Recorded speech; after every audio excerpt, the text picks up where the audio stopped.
And joining us on the show this afternoon, the wonderful Tanya Unkovic. Tanya, welcome.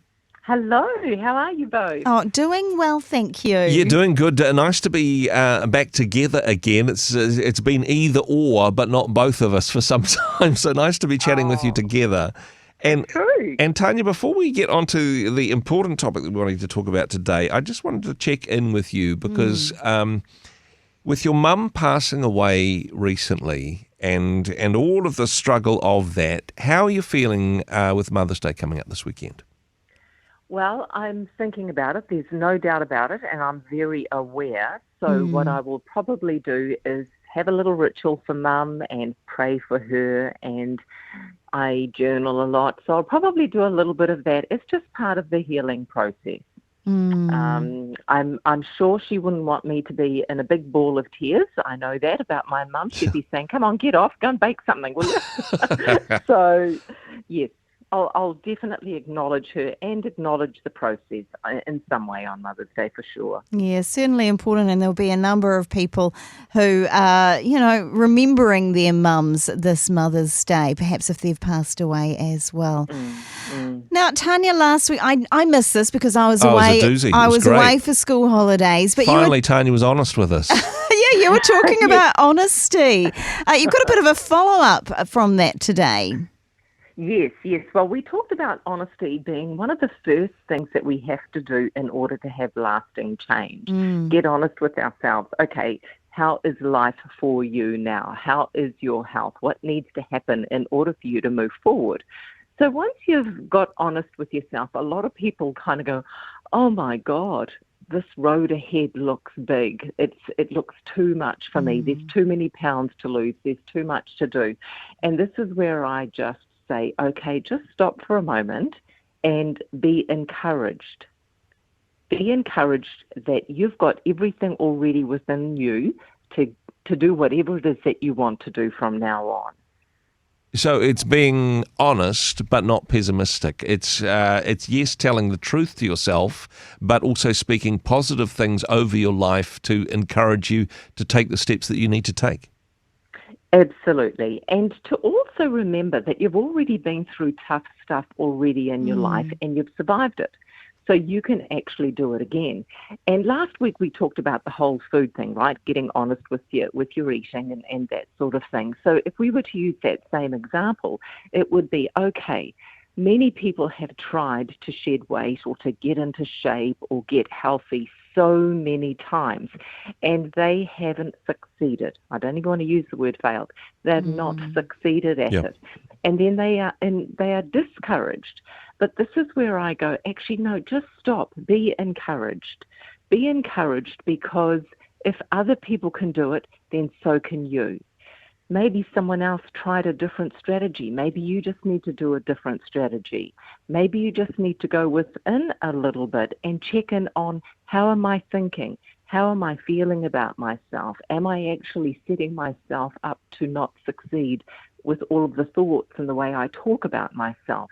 And as my mother would say, Tanya, you've got to make yourself happy. You've got to do it yourself.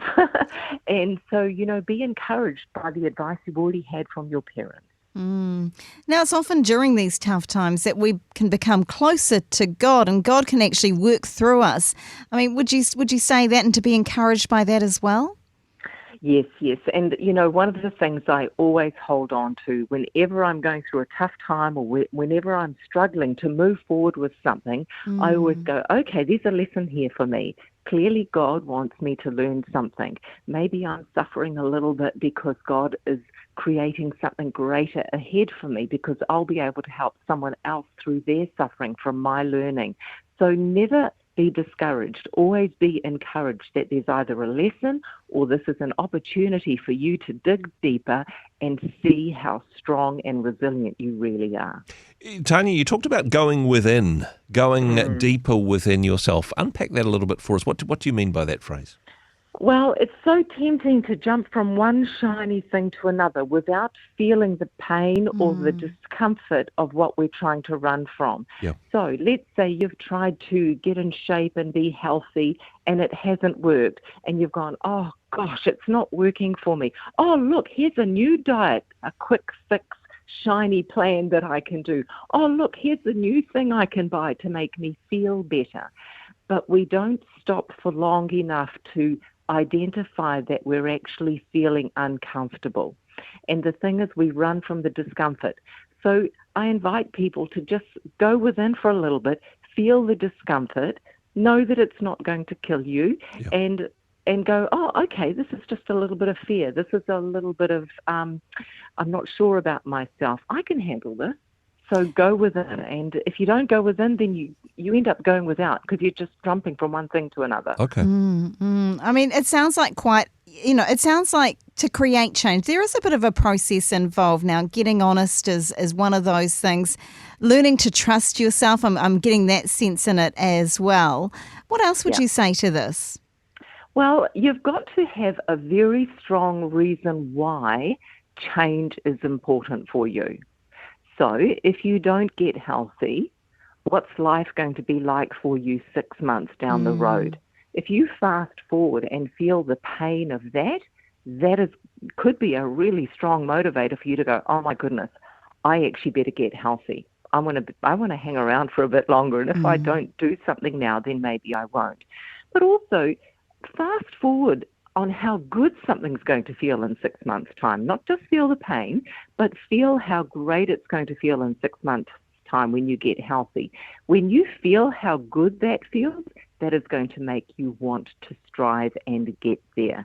I always encourage people to find a really positive reason why, because that will excite you. That will get you feeling really good and going, no, I'll keep going. I'm not going to give up, So always look for that really positive, exciting reason why to keep going. Instead of saying, well, hey, at my lowest point, gosh, it's always going to be like this.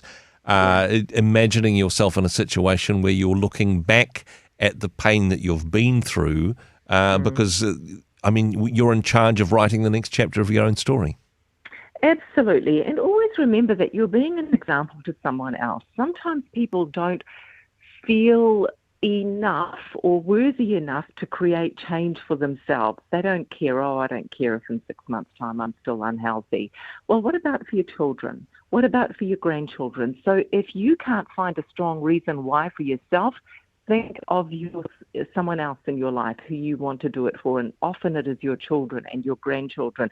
Or look, even if you're a leader, you want to be an example of health and wellness and everything else. So do it for others as well. That's a really big motivator for me because, I've got to practice what I preach, right? So that is one of the things that encourages me. If I lie down and cry all the time, then, I can't get up and do what I do for others. Tanya, this is just such an encouraging conversation because it feels like things are possible when we wrap it up like this. Thank you so much for being on the show today. Of course, people can listen to our previous discussions. You've got them up on your YouTube channel amongst other channels.